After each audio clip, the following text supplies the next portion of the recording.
Vous me l'avez demandé et je vous ai écouté. Oui, c'est cet épisode ou plutôt cette série d'épisodes, parce qu'il y en aura d'autres du même style, sur les stratégies d'excellence et tout particulièrement une stratégie qui est, je pense, ce qui est d'ailleurs celle qui va le plus intéresser ceux qui m'écoutent, donc en l'occurrence toi, la stratégie Sherlock Holmes, ou en d'autres termes, comment développer la science de la déduction telle qu'il a nommé lui-même, ou du moins selon les dires d'Arthur Conan Doyle. D'ailleurs, on va revenir sur le personnage d'Arthur Conan Doyle pour comprendre cette stratégie-là, et puis plus encore, et surtout pour pouvoir l'appliquer. On va faire également le lien avec les typologies de personnalité, puisque tu verras que le fait de développer tes capacités déductives te permettront de mieux voir, de mieux détecter les types de personnalités des individus qui se trouveront face à toi, tes amis, ta famille, tes meilleurs potes, ton pire ennemi, bref, un sujet passionnant. On est parti. Je te souhaite la bienvenue sur ce podcast Connaissance de soi. Et si tu ne me connais pas encore, je m'appelle Nico Pen. Je suis l'auteur de ce podcast, auteur et formateur depuis 2011. Et au travers de ce podcast, je t'aide à découvrir cet univers infini qui est à l'intérieur de toi et tous les trésors cachés qui sont cachés au fin fond de ta personnalité. En parlant de personnalité, justement, pour poser le contexte et l'intérêt et le sens de cet épisode au regard de la connaissance de soi, eh bien, on avait vu précédemment, dans un précédent podcast, la modélisation en PNL, notamment avec un personnage clé qui est Robert Dills, dont on avait parlé sur un podcast précédent sur la pyramide de Dills. Bref, on voit que finalement, on arrive sur des sujets qui sont assez liés les uns les autres, et c'est ça qui est chouette sur les épisodes, ce qui me plaît, parce qu'on fait des références entre différents concepts. Et donc, on avait vu, pour parler de modélisation, que finalement, une modélisation d'excellence, c'était comment arriver à détecter les qualités, les compétences, les aptitudes d'une personne et pouvoir les intégrer à soi. On avait vu les limites du modèle, mais en même temps, on avait vu que ce modèle-là, sa grande force, et c'est vraiment une des grandes forces de la programmation neurolinguistique, c'est d'arriver à extraire des compétences, des aptitudes, des capacités d'une personne et faire en sorte que n'importe qui puisse les utiliser. Est-ce que chacun va pouvoir les utiliser au même niveau d'excellence? Ça, c'est un autre sujet. Toujours est-il, la stratégie que je vais te donner là, qui s'appelle la stratégie Sherlock Holmes, qui est très peu connue d'ailleurs, ma petite parenthèse mise à part, je vais t'expliquer pourquoi aussi, eh bien cette stratégie-là va te permettre de développer ton sens de l'observation, mais surtout de la déduction. D'ailleurs, qui n'a jamais rêvé d'être comme Sherlock Holmes, d'observer une personne, d'observer un lieu et à partir de quelques informations dont personne n'a pu capter l'intérêt, arriver à dire des choses très très précises sur la personne. Il suffit d'imaginer, alors moi j'imagine quand je te dis ça, le personnage de Sherlock dans la série Sherlock où on a Benedict Cumberbatch qui est en train d'observer pour sa première rencontre le docteur Watson et qui arrive rien qu'avec l'observation à déterminer qu'en fait celui-ci revient de la guerre et c'est pour cela qu'il est en plus encore qu'il est médecin militaire. Comment peut-on arriver à déduire ça d'une personne qu'on vient de rencontrer pour la première fois? Mais on va lever le voile sur tout cela et on va surtout se rendre compte que finalement en fait ce qui peut sembler un peu romanesque, et ce qu'il est d'ailleurs, disons les choses, ce qu'il est un petit peu d'un certain point, eh bien, provient d'une réalité. On va même commencer par cela. On va commencer par cela pour expliquer d'où vient cette capacité de Sherlock Holmes et est-ce que, justement, elle est quelque chose qui est issu du fantasme ou de la réalité. Bon, tu as déjà plus ou moins la réponse, mais on va comprendre le comment du pourquoi. Ça va nous permettre également de voir un petit peu les bases et de voir où trouver justement la détection de ces stratégies. Bref, en d'autres termes, revenir à la genèse. Alors, la genèse, c'est quoi la genèse? Eh bien, c'est tout simplement notre cher Arthur Conan Doyle qui donc a écrit les aventures de Sherlock Holmes, une série de livres, de nouvelles courtes ou un peu plus longues, et donc qui sont arrivés en 1887. Ce qui est intéressant, c'est qu'aujourd'hui, lorsqu'on voit tout type de détective moderne, Et pas que, eh bien, on a toujours une référence à Sherlock Holmes. Suffit de penser par exemple au personnage de Patrick Jane dans la série Mentalist et bien d'autres personnages encore, sans parler bien évidemment des Sherlock Holmes modernes. Mais il y a un autre personnage qui est intéressant et qui est bien plus proche de la réalité historique qu'on ne peut l'imaginer, c'est le personnage de Dr House. Et le personnage de Dr House est intéressant parce que justement ses capacités d'analyse et de déduction, il va pas les faire dans un point de vue criminel, comme on peut le voir sur Sherlock Holmes ou sur d'autres inspirations modernes, mais il va le faire sur la partie médicale. Et en fait, ce qu'il faut savoir, c'est qu'Arthur Conan Doyle, avant de devenir un auteur célèbre, a justement usé les bancs de l'université, et tout particulièrement de l'université d'Édimbourg. Et c'était pas dans le milieu, on pourrait imaginer le milieu littéraire ou journalistique, mais dans le milieu médical, dans lequel il s'était pris, on va dire, de première passion, et justement visé une carrière de docteur. Et à l'université, donc nous allons revenir 10 ans avant les premiers écrits de Sherlock Holmes, en 1877, eh bien, il y avait différents professeurs et il était fasciné par un de ces professeurs. Ce professeur, né en 1837, qui est donc professeur à l'université d'Édimbourg et également docteur, se faisait appeler Joseph Bell. Il s'appelle Joseph Bell. Et ce personnage, Joseph Bell, était un bon professeur, mais avait surtout à chacun de ses cours une façon, on va dire, je dirais théâtrale, de marquer ses élèves. Et pour cause.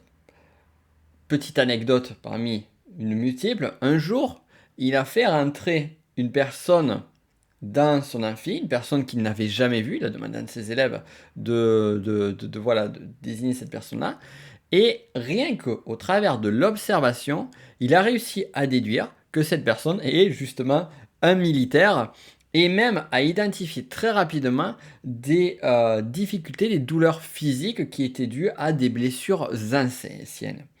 Alors, ça peut sembler étonnant, ça peut sembler fou, et en même temps, c'est un lien avec Sherlock Holmes. C'est cette personne qui voit une personne qui arrive, waouh! Et là, il y a ce détail, ce détail, ce détail, ce détail, ce détail, ce détail, et à partir de ce détail, je déduis ceci.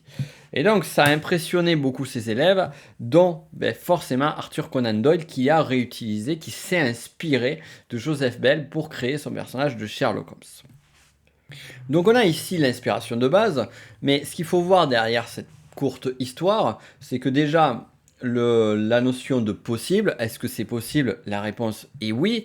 Et plus encore, Conan Doyle n'est pas n'importe qui non plus, j'ai envie de dire, dans le sens où finalement, ce qu'il a observé du mode de fonctionnement de Joseph Bell, eh bien, il l'a réutilisé pour son personnage, et pas seulement dans le sens où il y a un personnage qui analyse 2-3 trucs et qui arrive à trouver des conclusions. Non, il a également pu modéliser, et donc on en vient à la PNL, pu modéliser le mode de fonctionnement de ce fameux Joseph Bell, ce qui nous a amené donc le personnage de Sherlock Holmes.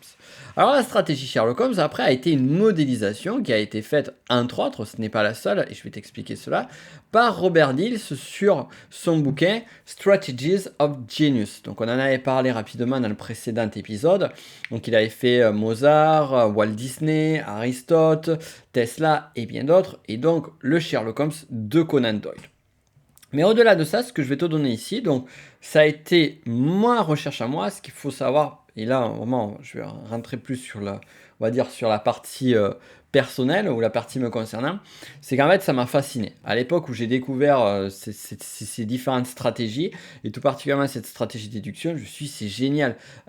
Comment ne pas vouloir être une forme de mentaliste? Alors moi c'était vraiment, j'adorais ce personnage de Patrick Jane du mentaliste, et Sherlock aussi, mais vraiment c'est aspirer à avoir ces compétences-là.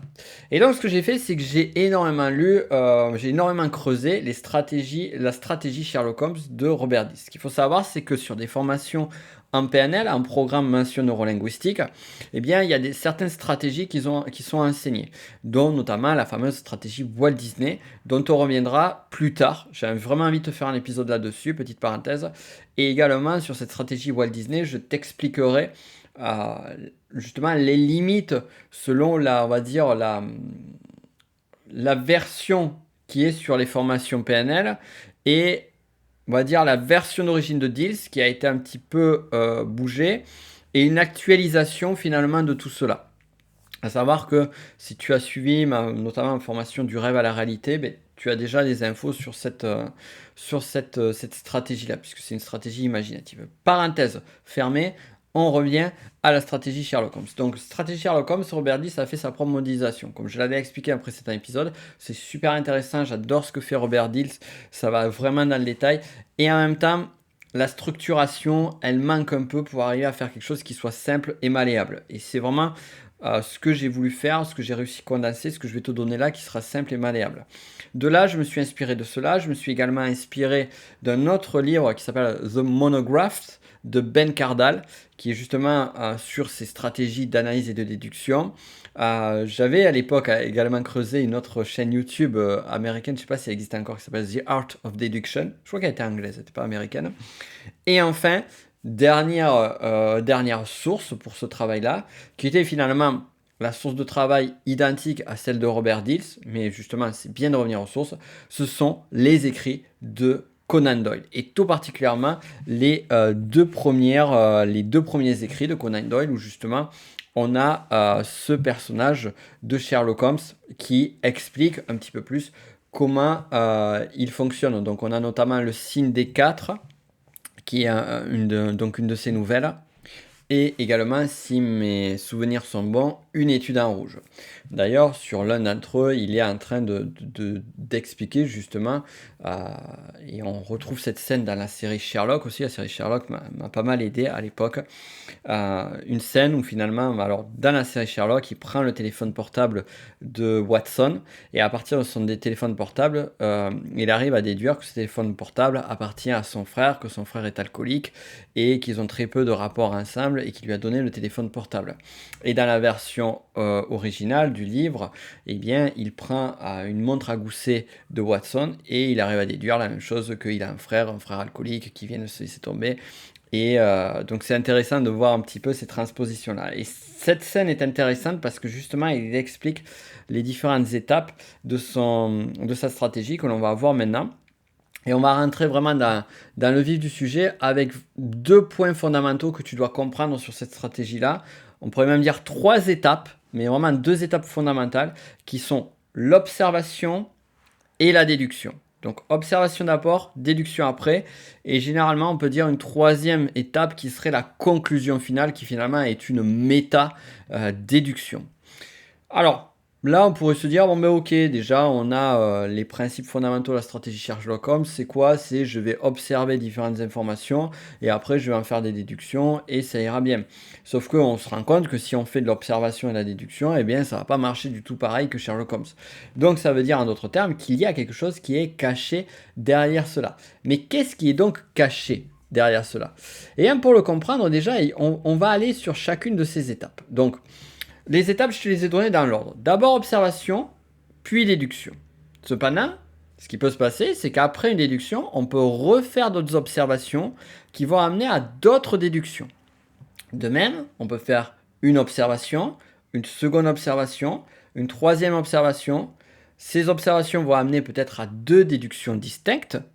Et ces déductions pourront amener à une autre déduction qui pourra être complétée par d'autres observations, qui va amener à une autre déduction, qui pourra amener à une déduction finale. Je ne sais pas si tu me suis encore là-dessus, mais ce que je veux dire, c'est que derrière cela, c'est que c'est une forme de Lego que l'on va avoir, où on va compléter avec des petits éléments d'observation ça et là, et on va avoir des brides de déduction. Je vais te prendre un cas concret.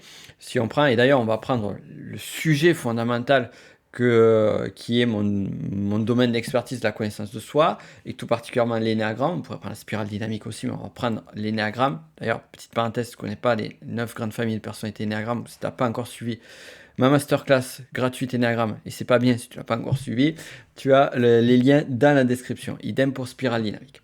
Voilà. Parenthèse étant faite, donc on va prendre l'énéagramme. Tu as une personne que tu connais, par exemple un collègue de travail, et tu souhaites connaître son type de personnalité. Comme on le sait, l'énéagramme, c'est pas le MBTI, c'est pas, je dirais, ouais, le MBTI encore, il y a de la subtilité, on va dire. C'est pas le disque, c'est pas la processcom, on est vraiment sur les strates profondes de la personnalité.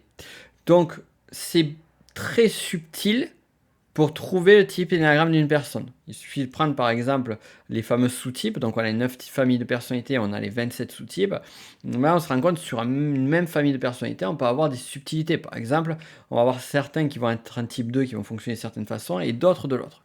Donc ça amène vraiment un niveau de profondeur très fort, mais l'envers de la médaille, disons-le, c'est que justement, eh bien, c'est pas évident, ce n'est pas aisé de trouver son propre type de personnalité, et ça l'est encore moins pour arriver à détecter le type de personnalité de quelqu'un d'autre. Cependant, si tu m'as déjà vu donner des exemples de personnages célèbres ou autres, d'ailleurs tu pourras trouver j'ai fait une liste sur mon site internet, petite parenthèse, sur mon site internet Enneagram Alchimie. Tu tapes Enneagram célébrité ou Enneagram Alchimie célébrité et tu trouveras donc une liste de personnages fictifs ou réels sur tous les types Enneagram. Ça te permettra d'avoir une meilleure appréciation et il y a vraiment eu un travail de fond qui a été fait pour être vraiment sûr de mettre les bonnes personnes dans la liste. Je ne vais pas mettre des personnes sur lesquelles j'ai un doute ou vraiment de façon intuitive, je dis mais ça va être tel profil. Non, il y a quand même un petit travail où on a creusé derrière. Je dis on parce que je ne suis pas le seul à avoir creusé derrière. Voilà, et puis surtout ça m'a embêté de voir qu'il y avait beaucoup d'informations fausses sur les différents types énéagrammes sur internet, comme par exemple bon bref, je ne vais pas rentrer dans les détails, mais donc c'était nécessaire d'essayer de toucher au plus précis possible et au plus fiable. Alors, donc on revient là-dessus. Donc tout ça pour dire que c'est possible, déjà, premier point. C'est possible d'arriver à un type de personnalité. La grande erreur que l'on va faire lorsqu'on va chercher un type de personnalité, et c'est une erreur par rapport à la stratégie Sherlock Holmes, c'est de déduire trop vite. C'est-à-dire, je vais observer 2-3 éléments. Par exemple, je vais voir une personne qui va être face à moi. Cette personne va avoir un visage un petit peu bourru, colérique. Lorsque je vais parler à cette personne, elle va me répondre de façon un petit peu directe, un petit peu brute. Je vais dire, c'est clair, c'est évident, c'est un type 8 énéagramme. Donc là, en fait, c'est là où on va tomber dans la première grande erreur sur la stratégie Sherlock Holmes, c'est faire une observation et faire une déduction pendant l'observation, voire sans vraiment s'assurer qu'il y ait d'autres observations qui confirment ou qui infirment cela. Pour arriver à trouver définitivement le type de personnalité de quelqu'un, je dois m'assurer d'avoir eu d'autres éléments qui permettent de valider ou d'invalider mon hypothèse de départ. Donc là, on se rend compte que ça va pas être si simple. Alors on revient au point de départ. On revient à ces deux étapes d'observation et de déduction. La première étape, c'est l'observation. Donc on est sur l'observation. Qu'est-ce qu'il ne faut surtout pas faire sur l'observation et qu'est-ce que tout le monde fait, moi y compris, et qui justement est super dur d'enlever?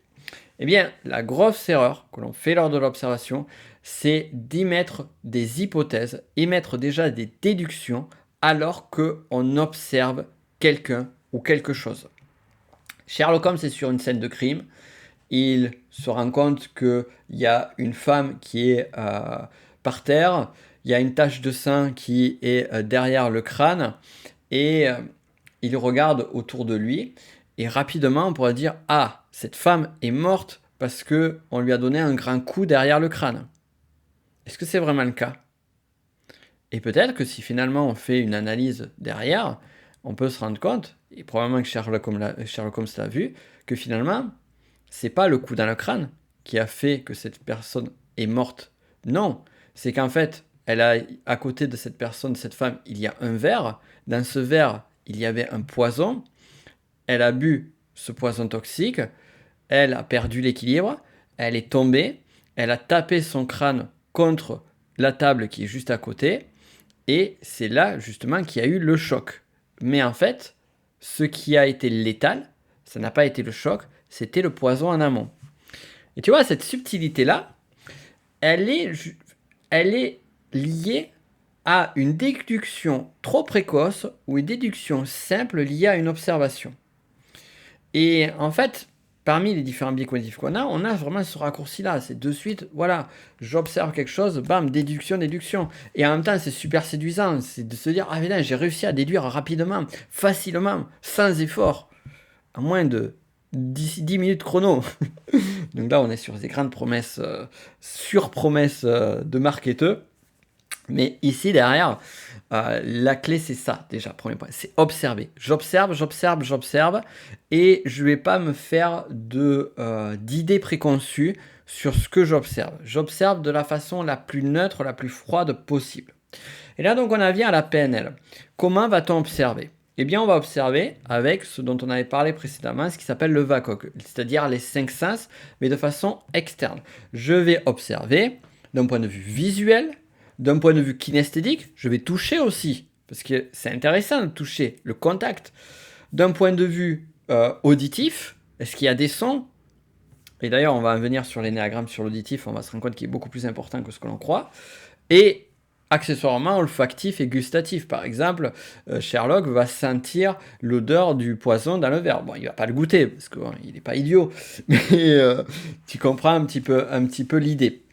Mais il y avait par exemple une petite anecdote qui était très intéressante dans Sherlock Holmes, c'est que il avait euh, appris les différentes variétés de cigares. Et donc il goûtait les cigares, il les regardait, il les observait, il les sentait, il les goûtait, les cigares d'une personne, pour justement savoir bien d'où venait ce cigare, quelle était son origine, et ainsi de suite. Et forcément, mais dans l'épisode en question, dans la nouvelle en question, ça avait un intérêt par rapport à l'enquête. Bon, nous, on ne peut pas... La quantité d'informations qu'on a autour de nous est immense, est tellement immense qu'on ne peut pas faire ça. Mais ce qu'il faut voir, c'est que déjà, inconsciemment, on va quand même utiliser cette stratégie Sherlock Holmes. C'est-à-dire que par rapport à nos domaines de compétences, nos domaines d'expertise, bien souvent, on va, d'une simple observation, on va déduire très rapidement des choses d'une finesse très forte que d'autres n'auront pas pu déduire. Par exemple, si tu me montres un jeu de tarot, typiquement, d'une personne qui a acheté un tarot, tu me montres le jeu de tarot, je regarde le jeu de tarot, j'observe le jeu, je peux te dire, ah mais ça, c'est un tarot qui est assez récent, ça c'est un tarot ancien, ça c'est un tarot originel qui date à peu près de telle époque. Et déjà, j'ai une information, mais cette information-là, elle est basée par mes connaissances, tu vois?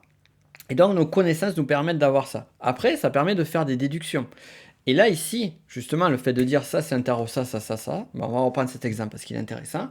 C'est d'abord une observation. Je regarde le jeu de tarot, je regarde les symboles. Je vais prendre par exemple un jeu de tarot avec les arcanes majeures. Je vais prendre les classiques. On va prendre le fou, le magicien, le pape, enfin bref, tout ce que tu veux. Je regarde les cartes. Là, j'observe et par rapport à mes connaissances, est-ce que c'est des cartes que je connais? Est-ce que je connais ce jeu?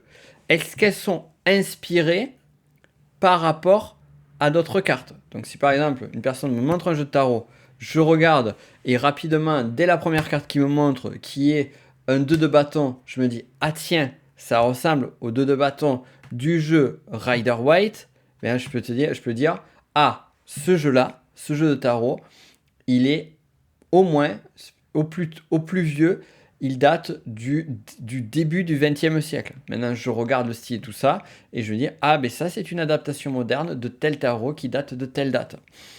Et donc, il y a vraiment toujours l'observation, et après cette phase, et cette seconde phase, c'est la déduction. C'est je regarde les cartes, je vois, et une fois que j'ai vu les cartes, une fois que j'ai vu ce qui est, je fais mes déductions. Et mes déductions en me basant sur un contexte donné. Et ici, donc on est sur la partie déduction et en fait, je me suis appuyé sur quoi? Je me suis pas appuyé sur rien parce que si tu connais pas le tarot, tu peux pas le savoir. Je me suis appuyé sur des faits. Qu'est-ce qu'un fait? Eh bien, un fait, c'est une information permettant d'obtenir d'autres renseignements sur l'indice. Et donc, cette information-là, je vais la récupérer par rapport à ce que je sais de cela.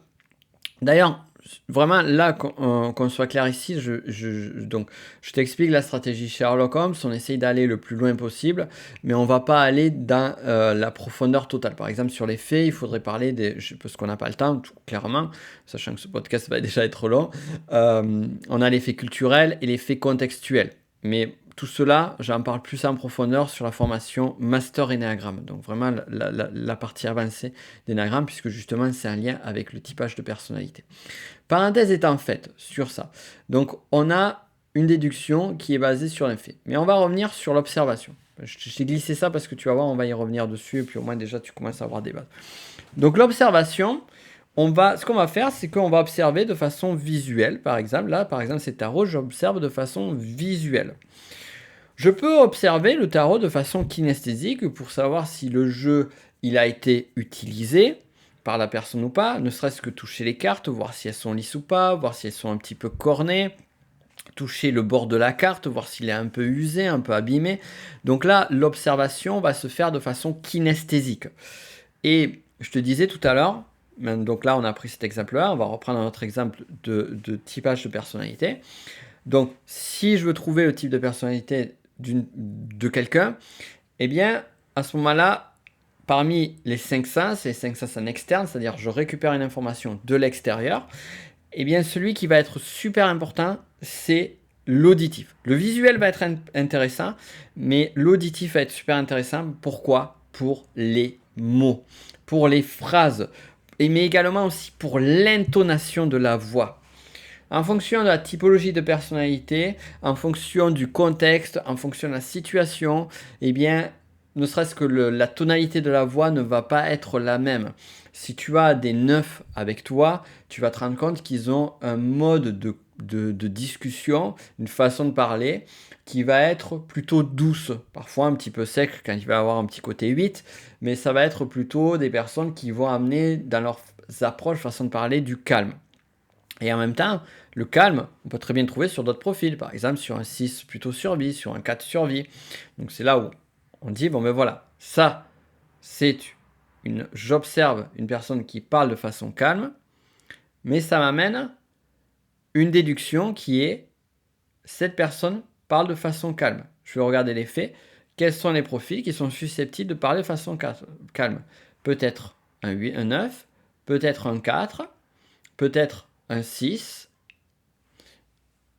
Et là, déjà, on a déduit des différentes choses. Du moins, on a fait quelques hypothèses. Mais ces hypothèses ne sont pas nécessaires, sont utiles, mais ne sont pas nécessaires et suffisantes pour dire, ah voilà, cette personne est forcément 8, 4 ou 6. J'ai besoin d'autres informations.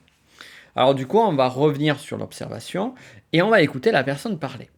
Et ce qui est intéressant, c'est justement la partie sémantique. Les mots. Les mots vont avoir beaucoup d'impact. Et ce que l'on peut voir, et ça pareil, si tu suis le Tech Enneagram, j'ai mis un petit peu l'accent dessus, sur certaines parties, eh bien il y a des mots-clés en fonction des profils. Est-ce que je peux t'aider? L'amour, partage. Ça, c'est des mots qu'on va retrouver plus sur du 2. Des mots aussi qui sont reliés au contexte plutôt émotionnel, puisque c'est un profil plutôt émotionnel. Si j'entends par exemple kiffer, se faire plaisir, la liberté, s'amuser, ben là j'ai un contexte de mots, qui est lié au type 7 Ennéagramme. Et en même temps, si je connais la spirale dynamique, qui est une autre source d'information, eh bien, je sais que ça peut aussi être lié au niveau orange de la spirale dynamique, la partie liberté-plaisir. Donc, je ne vais pas me dire, ah, cette personne utilise ce mot. C'est souvent là où les personnes se trompent et vont typer des personnes en 7 alors qu'elles ne sont pas 7 ou en 3. C'est que justement, on nommait d'autres contextes qui sont par exemple à quel niveau d'évolution cette personne se trouve au regard d'une autre grille de lecture qui est la spirale dynamique.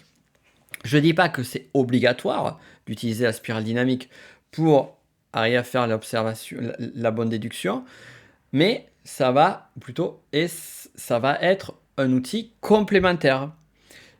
Mais l'erreur que je viens de te... Là, on aurait dit un type 1 énéagramme, la façon dont je l'ai dit. Mais l'erreur qu'il ne faut pas faire, cette erreur, surtout pas, parce que il faut éviter cela.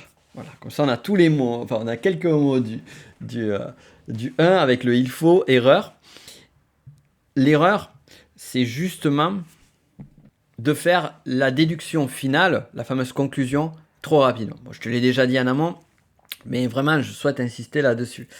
Et plus tard, je vais avoir d'autres informations sur la personne qui vont permettre de confirmer ou d'infirmer cela. Si on fait une observation visuelle maintenant, on va faire une observation visuelle de cette même personne, et que je vois que cette personne a tendance à être plutôt agitée, à pas tenir sur place, quand elle s'assoit, à bouger le pied, bouger le genou. Si je vois également que cette personne, dans sa façon de parler, elle a plutôt un auditif sur la partie paraverbale, voilà, c'est le mot que je cherchais, donc les tonalités de voix, je vois qu'elle avait plutôt une énergie plutôt dynamique. Je vois également sur sa façon d'être que elle est plutôt une personne qui est, on va dire, joviale, et en même temps, je sens un petit côté de stress, d'angoisse chez cette personne. Bah là, typiquement, je suis en train de cumuler des informations qui semblent confirmer le 7. Maintenant, si cette personne-là, en plus, j'observe, encore une fois, que elle me parle de ce qu'elle va faire demain, et elle me dit, je vais faire ça, ça, ça, ça, ça, et ça. Donc j'observe auditivement qu'elle veut faire plein de choses demain. Donc je vais passer à la phase de déduction. Et je me dis, attends, déduction, selon la réalité telle que je la connais moi, ou telle que je la vois, c'est irréalisable de faire autant de choses en une journée. Qui est-ce qui peut avoir cette attitude-là de planifier, déjà, de planifier le lendemain, 2, de le planifier avec enthousiasme, et 3, de le planifier de façon surréaliste. Et bien là, typiquement, on retrouve encore une fois du 7 énéagramme. Donc là, j'ai une observation, c'est-à-dire cette notion de planification, qui m'a amené sur une première déduction qui est, on dirait du 7. J'ai une autre observation, c'est une sémantique de mots, kiff, plaisir, s'amuser, qui semble aller vers du 7. J'ai une 3, donc vers déduction, il semblerait que ça ressemble à du 7, plutôt dans la seconde, on va mettre la nuance, ça ressemble à du 7 ou un niveau orange de spirale dynamique. Troisième observation, cette personne, elle bouge beaucoup, elle est excitée, elle tient pas en place. Donc, déduction, ça ressemble un peu avec du 7, ça peut être un hyperactif.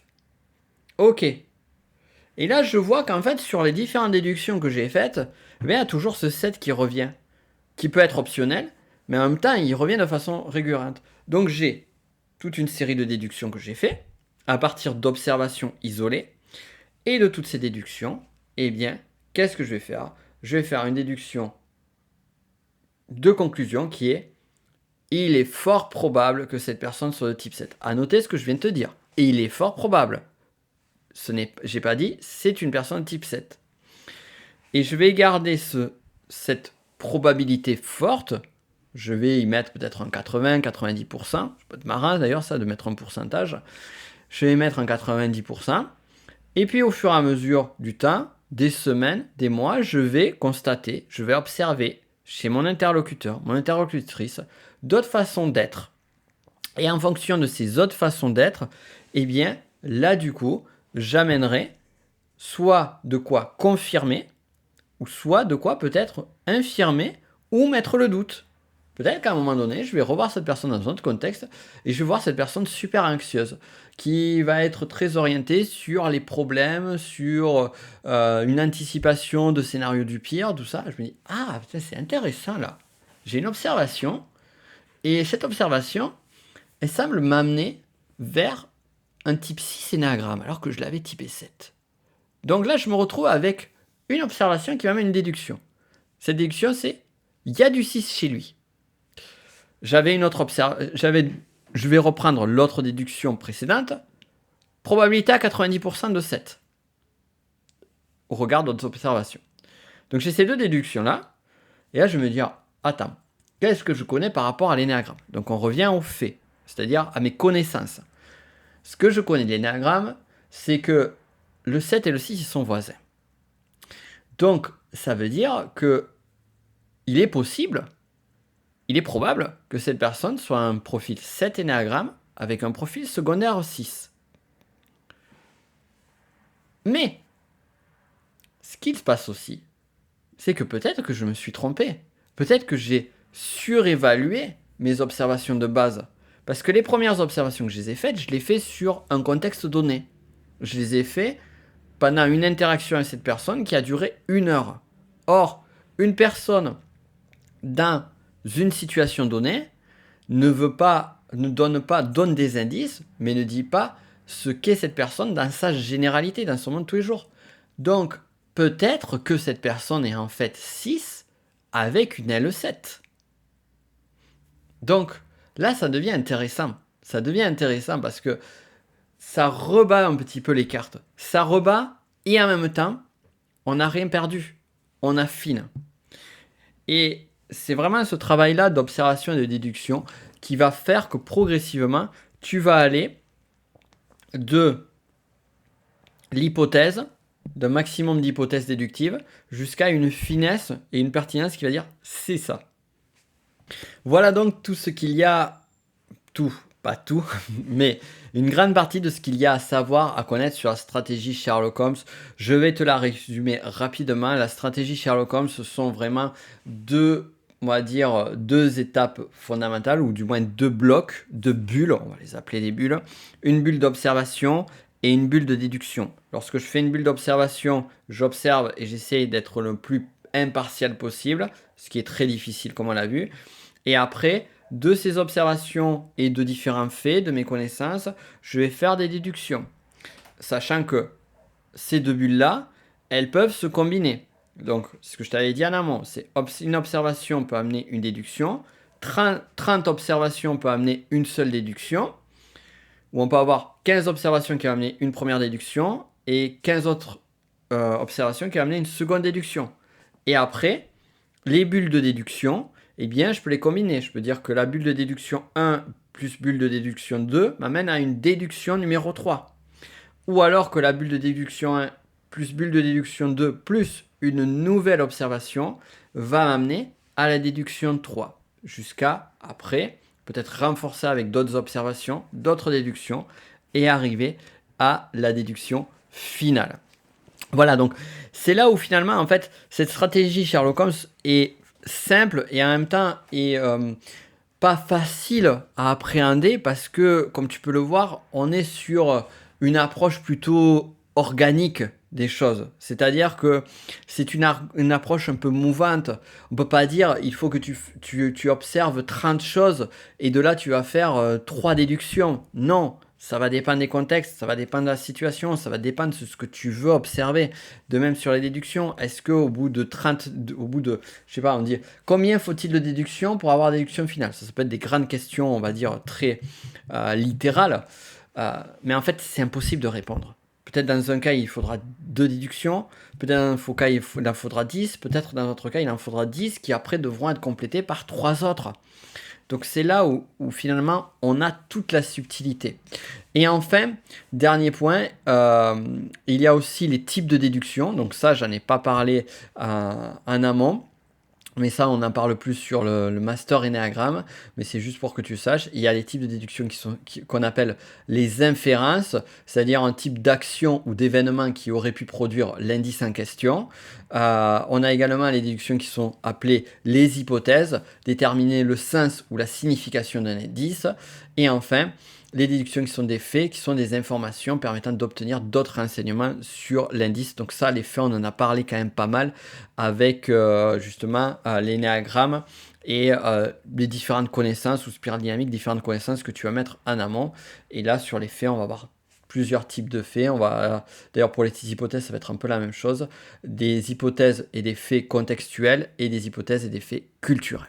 Voilà donc sur cette stratégie Sherlock Holmes. J'espère que ça t'aura plu. Si tu veux aller plus loin avec moi sur la stratégie Sherlock Holmes, eh bien, ça sera plus sur le niveau avancé de l'énéagramme qui s'appelle le Master Énéagramme, qui permet d'avoir la certification maître praticien Énéagramme. Mais justement, si tu veux en savoir plus et que tu n'es pas encore élève de mes formations Tech ou Master, je t'invite vivement à regarder le premier lien en description qui te donne une masterclass gratuite, 100% gratuite, si elle est encore disponible. Elle n'y est pas toujours sur l'énéagramme. Et de même, toujours pareil, si elle est disponible, tu as la master, enfin une série de vidéos gratuites pour comprendre les différents niveaux d'évolution de la spirale dynamique, dont on reparlera d'ailleurs plus tard sur un podcast, donc ça peut être pas mal que tu les regardes d'ici là, parce qu'on ira un peu plus en profondeur. J'espère que tout cela t'a plu, tu me le diras en commentaire. N'hésite pas à me faire une note sur la plateforme podcast sur laquelle tu écoutes, tout particulièrement Apple Podcast et SoundCloud, un 5 étoiles, c'est juste hyper aidant pour le référencement de ce podcast.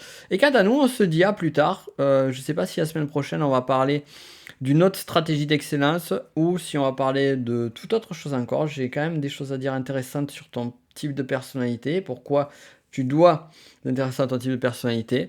Bref, on verra tout cela très rapidement. Ça sera la surprise pour le prochain épisode. Ça dépend beaucoup aussi de mon inspiration du moment. J'espère que tu auras kiffé et on se dit à très vite. Ciao!